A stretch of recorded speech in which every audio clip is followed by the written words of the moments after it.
अच्छा मैं शुरू करने लगा हूँ आगे। तो लास्ट दो दोबारा बता दें। अच्छा हाँ, आखिरी में देखो, ए गैमा ग्लोबुलिनीमिया। गैमा ग्लोबुलिन्स कौन सी थी भला? वो एंटीबॉडी, सारी बात है। अगर वो उनकी डेफिशिएंसी हो जाए तो उसको कहते हैं ई गैमा ग्लोबुलिनीमिया, ठीक है। और इसकी वजह से इम्यून फंक्शन प्रॉपर परफॉर्म नहीं होगा, सही है। और हाइपोप्रोटीनीमिया के प्रोटीन्स कम है, बॉडी में किसी भी जगह पे प्रोटीन कम हो सकती है, ठीक है। और अगर ब्लड की प्रोटीन्स कम है तो उसकी भी डिफरेंट कॉजेज हो सकती है। मिसाल के तौर पर लिवर की अगर कोई डिजीज है, ठीक है, तो लिवर ने क्या करना होता है, मेजर हमारी प्रोटीन्स लिवर से बन रही होती है, प्लाज्मा प्रोटीन। तो लीवर का फंक्शन सही नहीं होगा तो उसकी वजह से भी हाइपोप्रोटीनीमिया हो जाएगा। डाइट में आप प्रोटीन सही नहीं ले रहे, उसकी वजह से भी हो सकता है। एक डिजीज होती है नेफ्राइटिस। नेफ्राइटिस होती है कि आपका जो ग्लोमेरुलर नेफ्रॉन्स नहीं होते, रीनल नेफ्रॉन्स, उन नेफ्रॉन्स में अगर मसला हो जाए ना तो उसे कहते हैं नेफ्राइटिस, ठीक है। तो उसकी वजह से लीकेज हो सकती है किडनी से, किडनी से यूरिन के थ्रू। तो वो जो लीकेज है उसके थ्रू भी हाइपोप्रोटीनीमिया हो सकता है। इन डिजीज का जस्ट इंट्रोडक्शन आपको देना था, सही है। वॉन वेलब्रेंट दोबारा बता दें। आवाज आ रही है? अब आ रही है?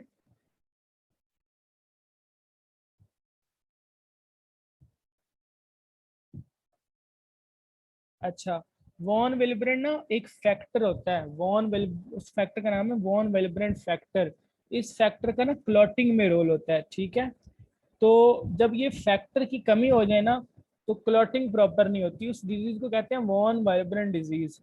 इसका और हीमोफीलिया का डिफरेंस होता है। हीमोफीलिया फैक्टर 8 की डेफिशिएंसी की वजह से और वॉन विल्ब्रेंट फैक्टर की वजह से होती है।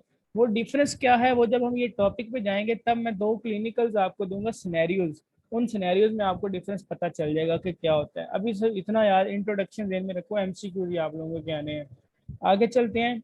आगे ये देखो, इथ्रोसाइट्स, ल्यूकोसाइट्स और प्लेटलेट्स, इन सब के ना जनरल फंक्शन, अभी आप चाहे एफएससी वाले याद कर लो या इधर से कर लो, क्योंकि ये एक, हमने जब पूरा ब्लड पढ़ना है ना तो इनके इंडिविजुअली चैप्टर्स में डिटेल्स हैं, सही है, अलग अलग चैप्टर्स में चीजें लिखी हुई हैं, तब आपको ज्यादा ब्रॉड टर्म्स याद होंगी। अभी सिर्फ जनरल एमसीक्यू के लिहाज से मैं बता रहा हूँ।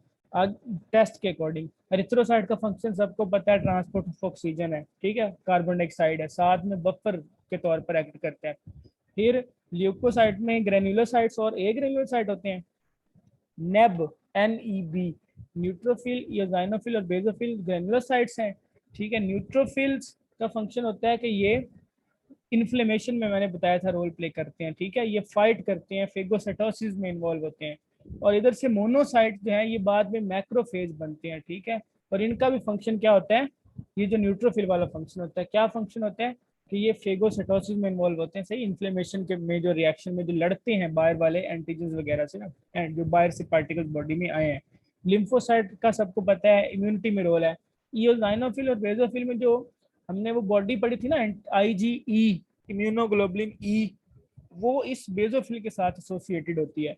जब, तो ये बेसोफिल्स देखो क्या लिखा हुआ है इसमें, रिलीज हिस्टामिन। मैंने जब IgE बोला था तो मैंने कहा था वो हिस्टामिन रिलीज करवा के क्या करवाएगी, इन्फ्लेमेशन। वही फंक्शन बेसोफिल्स का है। तो बेसोफिल्स क्या करते हैं, हिस्टामिन रिलीज करवा के वहां पे क्या करवाते हैं, इन्फ्लेमेशन कॉज करवा देते हैं। ये हेपेरिन भी रिलीज करता है जो कि एक एंटीकोगुलेंट है। ये भी हम हीमोस्टेसिस वाले चैप्टर में पढ़ेंगे। ईओजाइनोफिल जितने भी हमारे पैरासिटिक इन्फेक्शन होते हैं ना, कि पैरासाइट जब बॉडी में आके एक्ट करे तो ईओजाइनोफिल उसके अगेंस्ट जो है वो रिएक्ट कर रहा होता है, ठीक है। तो इनके जनरल फंक्शंस मैंने बता दिए, यही याद कर लो। प्लेटलेट्स सारी बात है, ब्लड कोगुलेशन में रोल है। आगे चलते हैं। आगे फंक्शन ऑफ एरिथ्रोसाइट, ये पहले लेक्चर की स्लाइड है, ये हमने की हुई है कि ऑक्सीजन और कार्बन डाइऑक्साइड की transport acid base buffer, simple सी बात है। शेप मैंने बताई थी बाइकन के, सही है, diameter 7.8, maximum thickness 2.5, minimum less than 1, यहाँ पे देख लो, ठीक है। ये डायमीटर कितना 7.5 होना चाहिए था, ये 2 लिखा हुआ है बुक के अकॉर्डिंग, और लेस देन 1 मिनिमम थिकनेस और 2.5 मैक्सिमम थिकनेस। मजीद आगे चलते हैं। ये जो स्लाइड शो में कर रहा हूँ ये है हिमेटोपोइसिस की, यानी कि सेल्स कैसे बनते हैं, सही है। प्लूरीपोटेंट सेल्स मैंने बताया था, वो सेल्स होते हैं जो कि हर तरह के सेल्स बना सकें और खुद को भी रीजनरेट कर सकें, वो होते हैं प्लूरीपोटेंट हिमेटोपोइटिक स्टेम सेल्स, ठीक है।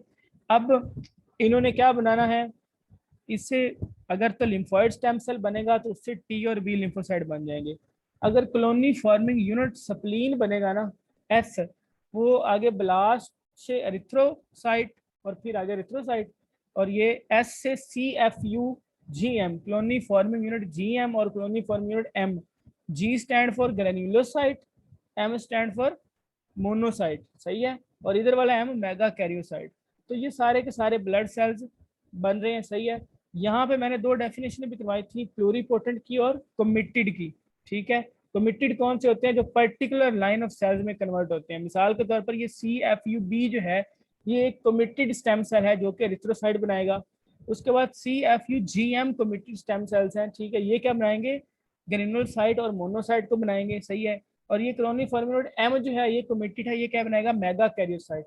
तो ये तो आपने पहले इसको एससीक्यू के तौर पे याद किया होगा, सही है। ये जो अगली है ना, ये थोड़ी सी बड़ी क्लासेस के लिए, हायर क्लासेस के लिए, ये गेनोम की डायग्राम है, सही है।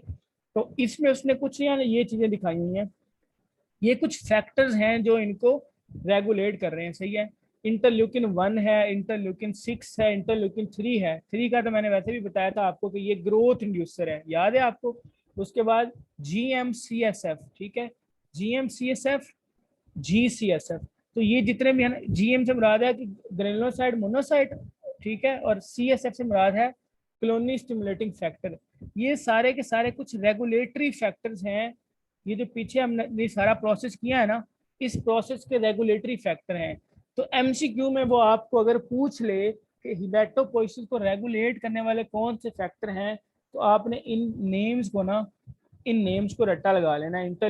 IL-1, इंटरल्यूकिन 1, 6, 3, और इन दो तीन में से जो सा आपको याद रह जाए, पहले वाला तो लाजमी करो ना। तो ये क्या चीज़ है? ये हिमेटोपोइसिस है, ये एचसीक्यू है, और ये जो स्टिमुलेटिंग फैक्टर्स हैं इनके आपने नाम याद रखने हैं। और यहाँ पे प्लूरीपोटेंशियल और कमिटेड स्टेम सेल की डेफिनेशन जेन में होनी चाहिए कि प्लूरीपोटेंट वो होते हैं जो कि हर तरह का सेल बनाएं और खुद को रीजनरेट करें, और कमिटेड वो होते हैं जो एक पर्टिकुलर लाइन वाला बनाएं, ठीक है। तो यहाँ तक हो गया, आगे चलता हूँ मैं। समझ आई आई कोई नहीं? कोई रिपीट करवाना है तो बता दें कुछ चीज़। चलूँ आगे या रिपीट करूँ कुछ?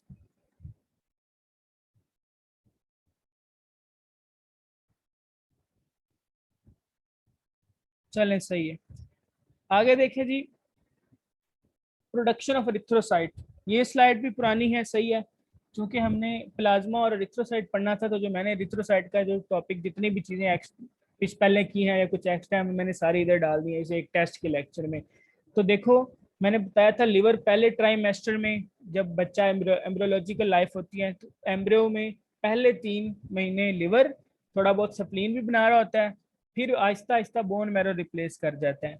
अब बच्चा पैदा हो गया, 5 साल की उम्र तक उसकी सारी की सारी बोन्स जो हैं वो प्रोड्यूस कर रही होंगी एरिथ्रोसाइट्स को, और 20 साल की उम्र में जो है सिर्फ शॉर्ट बोन्स, और लॉन्ग बोन्स में ह्यूमरस और टीबिया का प्रोक्सिमल पोर्शन, बाकी लॉन्ग बोन्स नहीं बना रही होती। तो ये प्रोडक्शन के हवाले से कुछ एमसीक्यूज हो गए।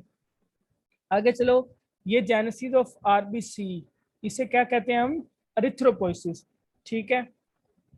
एरिथ्रोपोइसिस में मैंने निमोनिक बताया था PB4, P for proerythroblast, b for basophil, आगे पॉलीक्रोमेटोफिल, ऑर्थोक्रोमेटिक, रेटिक्यूलोसाइट और एरिथ्रोसाइट बन जाते हैं, ठीक है। तो ये जनरल एससीक्यू है।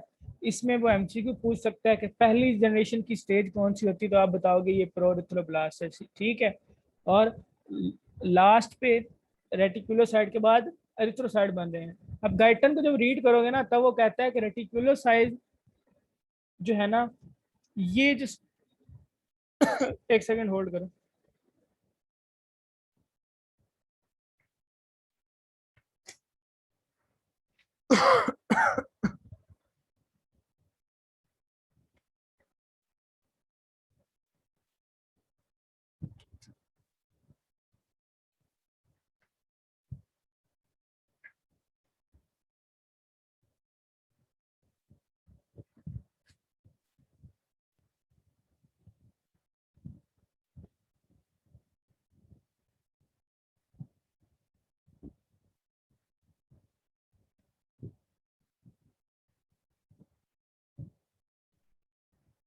अच्छा बच्चे, हम ना ये कर रहे थे मेरा ना अगर तबीयत खराब है तो इस वजह से बार बार मैं रोक रहा हूँ, तो उसके लिए माजरत। पीबी पोर निमोनिक था, सही है, प्रोरिथ्रोब्लास्ट बेजोफिल पॉलीक्रोमैटिक और तो गाइटन में मैं बता रहा था कि जब आप रीड करोगे ना तो हर स्टेज का ना डिफरेंट हल्का हल्का इंट्रोडक्शन है, वो आप जरा सा पढ़ लेना अगर हो। इनका तो नहीं है, एक आध का होगा, जैसे रेटिकुलोसाइड में बताता है वो कि इसमें न्यूक्लियस जो होता है वो खत्म हो जाता है, ठीक है, ऊपर न्यूक्लियस होता है आहिस्ता आहिस्ता, ठीक है, न्यूक्लियस खत्म हो जाता है, तो वो रीडिंग की बात है, एससीक्यू में वो मैंने आपको करवा दिया है, सही है। इसके बाद देखो कुछ फैक्टर्स हैं, जैसे मैंने हिमेटोपोइसिस में फैक्टर्स बताए कि वो रेगुलेट कर रहे थे हिमेटोपोइसिस को, उसी तरह एरिथ्रोपोइसिस को भी फैक्टर्स रेगुलेट कर रहे हैं। इनमें अब देखो एरिथ्रोपोइटिन वाला आपको मैंने बताया था कि हाइपोक्सिया होता है, ठीक है, हाइपोक्सिया से क्या होगा, हाइपोक्सिया से जो रीनल टिश्यू है वो हाइपोक्सिया को फील करेगा और हाइपोक्सिया इंड्यूसिबल फैक्टर 1 प्रोड्यूस करेगा, आपको याद होगा। वो फैक्टर 1 क्या करता था, hypoxia response element on the DNA पे जाके ट्रांसक्रिप्शन स्टार्ट करवाता था, सही है। जब ट्रांसक्रिप्शन होती थी तो एमआरएनए बनता था और उस एमआरएनए से क्या रिजल्ट था, एरिथ्रोपोइटिन, सही है। तो एक फैक्टर जो रेगुलेशन कराता है एरिथ्रोपोइसिस की वो है एरिथ्रोपोइटिन। फिर वाइटामिन में B9 और B12 है, सही है। अब B9 B12 आपको पता है ये क्या बनाते हैं, ये थायमिडीन मोनोफॉस्फेट और न्यूक्लियोटाइड्स बना रहे होते हैं, सही है, जो कि बाद में सारी बातें सेल का डीएनए बनाएंगे, सही है। तो जब न्यूक्लियस में रोल होगा इनका, तो जब ये वाइटामिन पूरे नहीं होंगे उसकी वजह से कहते हैं ना अनीमिया हो जाता है, क्यों होता है, क्योंकि एरिथ्रोपोइसिस प्रॉपर नहीं होती। फिर विटामिन सी, आपने विटामिन में पढ़ा होगा कि इसका फंक्शन क्या होता है कि ये Fe2 वाली फॉर्म को मेंटेन करके रखता है, ठीक है। और Fe2 वाली फॉर्म किसके अंदर होती है, हीमोग्लोबिन के अंदर। तो अगर वो फॉर्म नहीं होगी तो आरबीसी की प्रोडक्शन सही नहीं होगी, तो विटामिन सी का भी रोल है। हाइपोक्सिया का मैंने बता दिया कि ये एरिथ्रोपोइटिन का रिलीज करवाता है। आयरन Fe2, जारी बात है ये आयरन का भी रोल है, क्योंकि आयरन कहाँ पे होता है, हीमोग्लोबिन के सेंटर पे होता है। इंटरल्यूकिन 3 भी मैंने बताया कि ये क्या होता है, एक ग्रोथ इंड्यूसर होता है। तो ये सारी के सारे फैक्टर्स किसको रेगुलेट कर रहे हैं, एरिथ्रोपोइसिस को, सही है। ये फिर वही पुरानी स्लाइड कि किसी भी स्टिमुलस की वजह से अगर ये लेवल ऑफ ऑक्सीजन कम हो जाए तो ये किडनीज पे जाता है, और किडनी बोन मैरो से एरिथ्रोपोइसिस करवाते हैं, ऑक्सीजन को नॉर्मल लेवल पे लेके आ जाते हैं, सही है। आगे आगे एनीमियाज, सही है, एनीमियाज करते हैं अभी तो, अभी तक क्लियर है सब कुछ। चलूं एनीमिया शुरू करूं।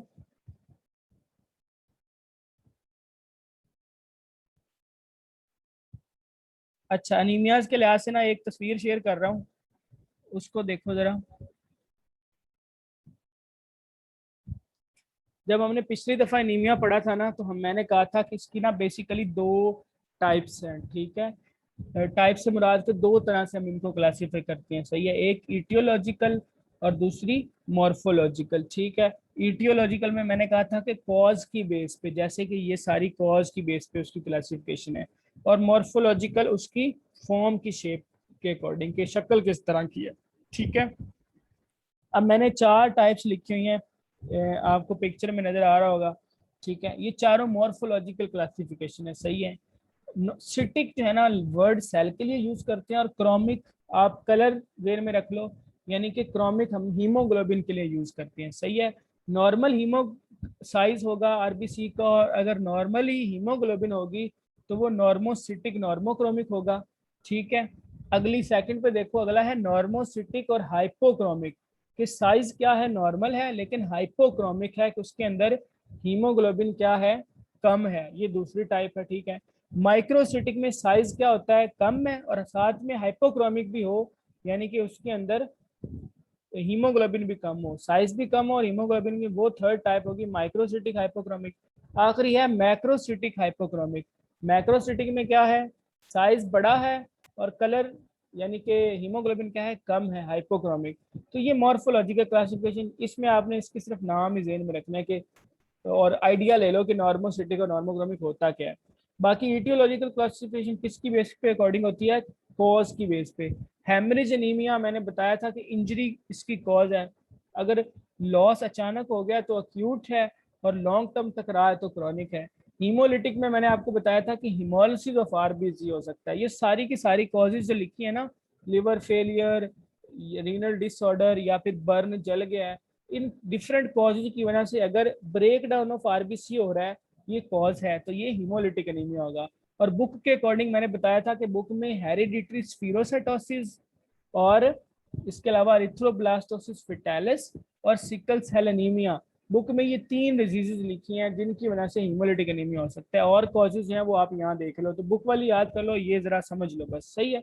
न्यूट्रिशनल डेफिशिएंसी मैंने आपको बता दिया, आयरन, विटामिन B12 और फॉलिक एसिड, इनकी डेफिशिएंसी की वजह से अगर हो जाएगा तो ये कॉज है, और ये क्या हो जाएगा न्यूट्रिशनल, इसको आपने परनीशियस भी कहा था, सही है।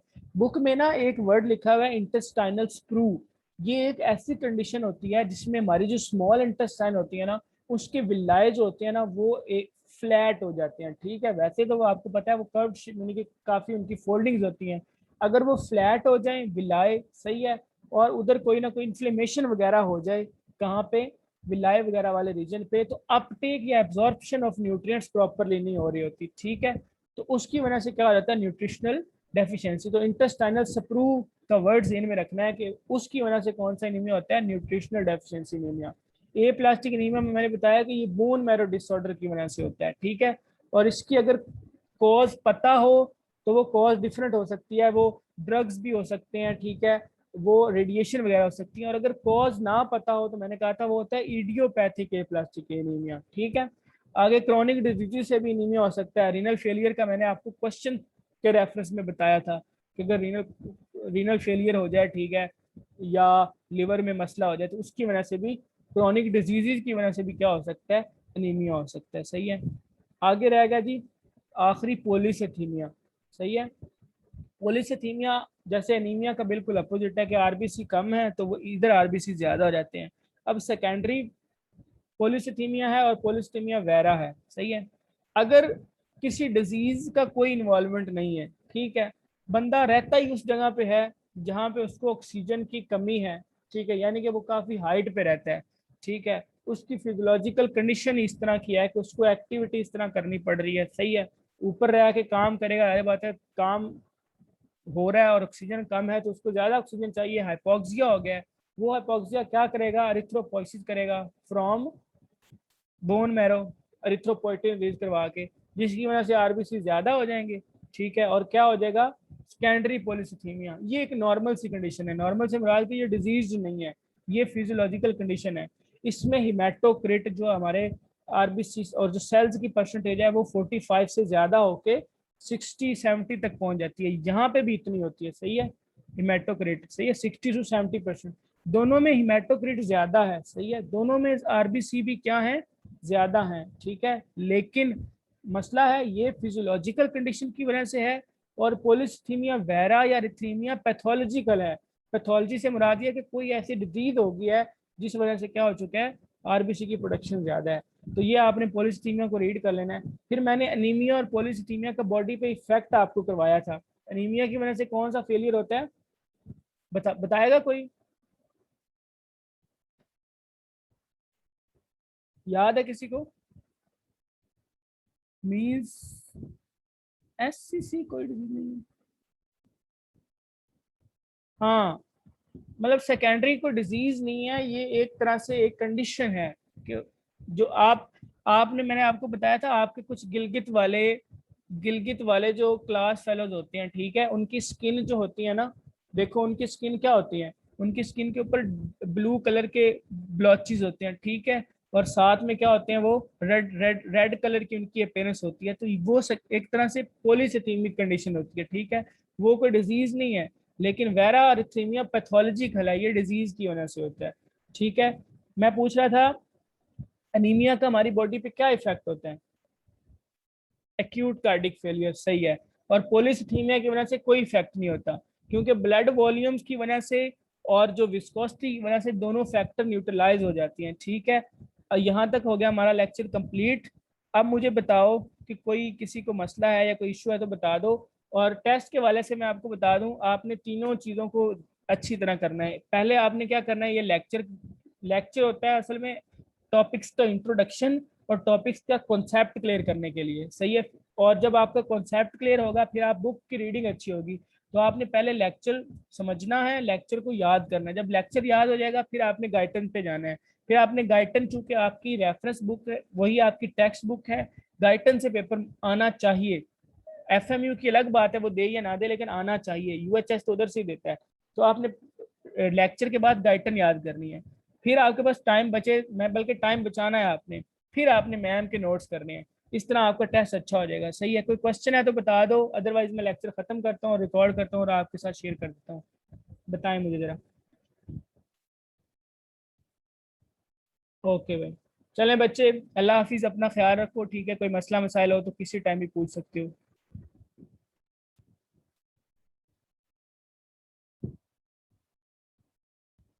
क्या पूछ रहे हो बच्चे? भाई अगर हम ये लेक्चर्स कर लें तो यूनी की यूट्यूब लेक्चर्स ना लें? बच्चे देखो, मैं अब क्या कह सकता हूँ, आप यूनी के लेक्चर्स ले लो, ठीक है? अगर उधर से समझ आ रही है तो वो ले लो, ये छोड़ दो। जहां से आपको कन्वीनियंट लगता है, जहां से आपको समझ आती है, आपने वहां से करना है। मेरी कोई राय नहीं है। मेरे नज़दीक ये है कि आप कहीं से भी लेक्चर लो, ठीक है? उस लेक्चर के बाद आपने क्या करना है, आपने बुक से कंसल्ट करना है, मेन अपनी टेक्स्ट बुक से। और उसके बाद जो है वो आपने जो है वो नोट्स जो है मैम के याद करने। नोट्स याद करने के लिए इसमें बता रहा हूँ कि मैम अगर पेपर बनाएगी तो अपने नोट्स से बनाएगी ना। वैसे मजे की बात है, ये जो स्लाइड में पहली स्लाइड शो कर रहा हूँ ना, ये जो आपको नजर आ रही है, ये मैम के नोट्स में भी है। सही है, और ये मैंने बड़ी मुश्किल से एक बुक ढूंढी थी, ये उस बुक से मैंने ना उठाई थी। और मैम के नोट्स जो है ना, मैम ने भी सारे नोट्स जो है वो कहीं कहीं से ना छोटे छोटे छोटे चीजें जो है ना वो उठा के जो है वो पूरे नोट्स अपने बना दिए। मैम को खुद भी नहीं पता होगा मैंने क्या डाला है नोट्स में, लेकिन आपने वो नोट्स जो है वो लाजमी करने हैं, ठीक है? ताकि आपका पेपर पेपर अच्छा हो। सही है। बाकी आपको अगर सर की समझ नहीं आती, इसका मतलब आपको मेरी समझ भी नहीं आती होगी। खैर, हाँ मिल जाएंगे नोट्स, बुक शॉप से मिल जाएंगे उधर के, मुझे तो किसी आपके जूनियर ने भेजे हैं, पता नहीं, ऊपर लिखा हुआ है पीएमसी बुक शॉप, मिल जाएंगे। आपने कॉपीज वगैरह ली हैं? प्रैक्टिकल कॉपीज ली होंगी आपने, आपने जब 2600 दिया होगा ना जेब से, तो आपको बड़ा अच्छा फील हुआ होगा एफएमयू आके।